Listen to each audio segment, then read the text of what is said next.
지금 만약에 제가 이 자리에서 그냥 다 몰빵을 했었다라면은 여기에서 마이너스 16% 정도의 손실이 나왔을 거예요. 그래서 주식을 할 때 몰빵을 하는 게 얼마나 위험한지 느낄 수 있는 부분입니다. 이 종목이 언제 더 갈지 그리고 어디까지 떨어질지는 아무리 주식을 잘해도 모르는 일이잖아요. 그렇기 때문에 이렇게 내려가는 거에 대해 대비를 하지 않고 오를 거야 하는 거에만 베팅을 해버리면 이게 곧 도박입니다. 투자와 도박의 차이는 리스크 관리에 있다고 생각해요. 그래서 이렇게 내려올 때도 대처할 수 있는 방법이 생기면 위로 가든 아래로 가든 계획적으로 매수 매도를 해나갈 수 있고, 만약에 몰빵을 하게 되면 이렇게 내려왔을 때 대처를 못하는 게 초보자들이 하는 가장 큰 실수라고 볼 수 있겠죠.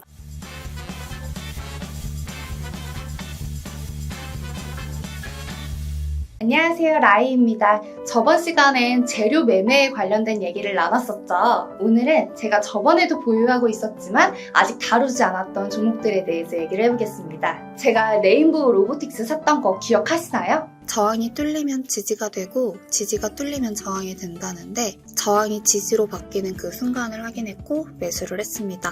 네, 딱 이날이에요. 지지가 저항으로 바뀐 걸 확인했고 매수를 했다고 했죠. 그런데 전사슬례가 바로 갈 것 같았어요. 신고가에서는 힘이 강하니까 언제든지 계속 급등이 나올 수 있다고 생각했습니다. 그런데 어떻게 보면 또 위험한 자리라는 생각이 들었어요. 바로 가면 좋겠지만 그렇게 못 가면 내려갈 것도 생각을 했기 때문이죠. 그래서 처음엔 비중을 낮춰서 50만 원을 매수했습니다. 어디서 급등을 하고 어디까지 하락할지는 아무도 모르는 일이니까 분할 매수를 하라고 되었거든요. 그런데 저는 레인보우 로보틱스가 너무 좋아 보여서 이 자리지만 들어가고 싶었고, 위험이 있는 자리라서 적은 비중의 금액이 들어간 거죠. 혹시 바로 못 가면 떨어질 수도 있으니까요.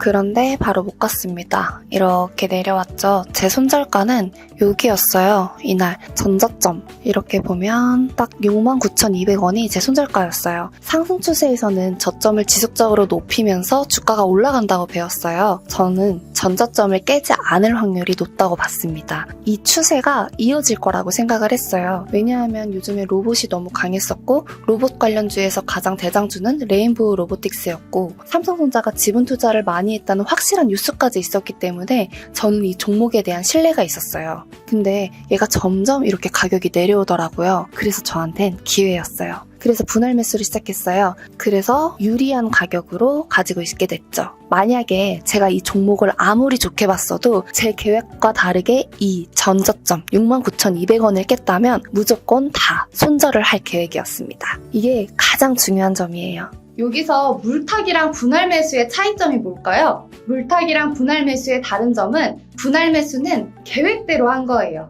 처음에 계획할 때부터 손절가를 설정을 하고 어느 구간에서 매수를 추가할지 미리 계획을 세워두는 게 분할 매수예요. 저 같은 경우에는 손절가로 전 저점이 69,200원을 손절가로 잡았고요. 50만원, 100만원, 100만원 이렇게 나눠서 총 3번 매수를 할 계획이었어요. 처음에 제가 50만 원을 산 거는 좀 위험한 자리이기 때문에 투자할 금액의 20% 정도만 매수를 한 거였고, 지수가 하락을 해서 장대음봉으로 가격이 많이 낮아졌을 때 두 번째 매수를 들어갔습니다. 그리고 마지막은 7만 원 부근이 온다면 그때 한 번 더 매수를 할 계획이었어요. 그리고 저의 매도 계획은 20% 이상 수익이 나면 만족하고 수익 실현을 할 계획이었고, 전저점인 69,200원을 깬다면 손절할 계획이었습니다.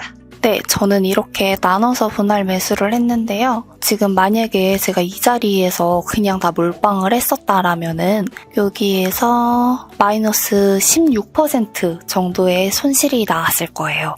그래서 주식을 할 때 몰빵을 하는 게 얼마나 위험한지 느낄 수 있는 부분입니다. 이 종목이 언제 더 갈지 그리고 어디까지 떨어질지는 아무리 주식을 잘해도 모르는 일이잖아요. 그렇기 때문에 이렇게 내려가는 거에 대해 대비를 하지 않고 오를 거야 하는 거에만 베팅을 해버리면 이게 곧 도박입니다. 투자와 도박의 차이는 리스크 관리에 있다고 생각해요. 그래서 이렇게 내려올 때도 대처할 수 있는 방법이 생기면 위로 가든 아래로 가든 계획적으로 매수 매도를 해나갈 수 있고, 만약에 몰빵을 하게 되면 이렇게 내려왔을 때 대처를 못하는 게 초보자들이 하는 가장 큰 실수라고 볼 수 있겠죠. 초보자들이 이 종목이 좋아 보인다고 막 몰빵을 하는 경우가 많은데, 이럴 때 그냥 바로 이렇게 위로 가면 좋겠지만 그렇지 않을 땐 대응할 수 없으니까 아주 큰 손실이 날 거예요. 어쨌든 저는 여기에서 2차 매수를 해서 평단가를 낮췄습니다. 저는 방금 말씀드렸다시피 처음에 50만 원을 사기 전부터 언제 살 거를 계획을 했고,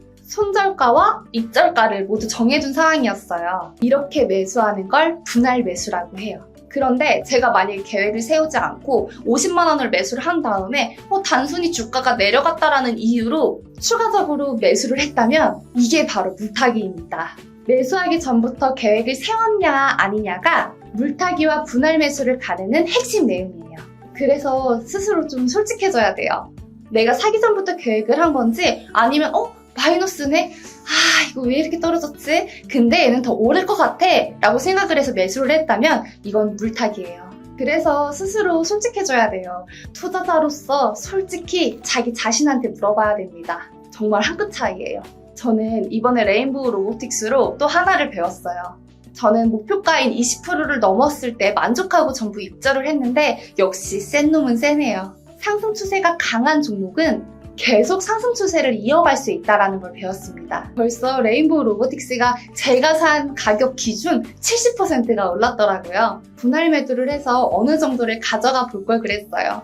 추세가 끊길 때까지 가져가 보는 것도 다음에 한번 도전해보겠습니다. 그런데 저는 감정적으로 전혀 아쉽진 않아요. 왜냐면 제가 목표가로 설정한 20%를 수익 실현했기 때문이죠. 그리고 이렇게 배운 것들로 나중에 더 좋은 종목들을 찾을 수 있을 것 같다라는 생각이 들었어요. 여러분들도 계획대로 실행하면서 감정에 휘말리지 않는 그런 성공 투자를 하셨으면 좋겠습니다. 지금 이렇게 초보인 저도 배운 지 2달 만에 실력이 조금씩 늘고 있어요. 더 자세한 내용을 배우고 싶다면 언제든지 델투아를 이용해주세요. 고정 댓글에 상담 링크 전화번호를 걸어둘 테니까 궁금하신 거 있으면 편하게 문의 주시고요. 그럼 전 다음 주에 뵐게요. 성공투자 파이팅! 안녕!